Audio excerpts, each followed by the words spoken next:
বিশ্বের সবচেয়ে ক্ষমতাধর দেশের তালিকায় ৪৭তম স্থানে রয়েছে বাংলাদেশ। যুক্তরাষ্ট্রভিত্তিক সংবাদ মাধ্যম ইউএস নিউজ এই তালিকা করেছে। এতে শীর্ষে ৫-এ রয়েছে যথাক্রমে যুক্তরাষ্ট্র, চীন, রাশিয়া, যুক্তরাজ্য ও জার্মানি। ১২তম স্থানে রয়েছে প্রতিবেশী দেশ ভারত।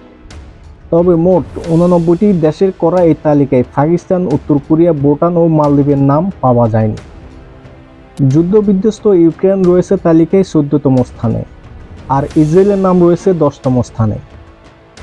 এছাড়া শীর্ষে ৫০টি দেশের মধ্যে মিডল ইস্টে যেসব দেশের নাম রয়েছে: সৌদি আরব ৯ম, ইরান ১৬তম, সংযুক্ত আরব আমিরাত ১১তম, তুরস্ক ১৭তম, কাতার ১৯তম, কুয়েত ২৫তম, মিশর ৩২তম এবং জর্দান ৫০তম স্থানে অবস্থান রয়েছে। বিশ্বজুড়ে নেতৃত্ব, অর্থনৈতিক রাজনৈতিক প্রভাব, শক্তিশালী রপ্তানি, আন্তর্জাতিক জোট এবং সামরিক শক্তির উপর ভিত্তি করে এই তালিকা জরিপ করা হয়েছে। এছাড়াও গুরুত্ব পেয়েছে দেশটির পররাষ্ট্রনীতি, সামরিক বাজেট এবং বিশ্ব গ্রহণযোগ্যতা। নিউজ ডেস্ক, আন্তর্জাতিক দুনিয়া।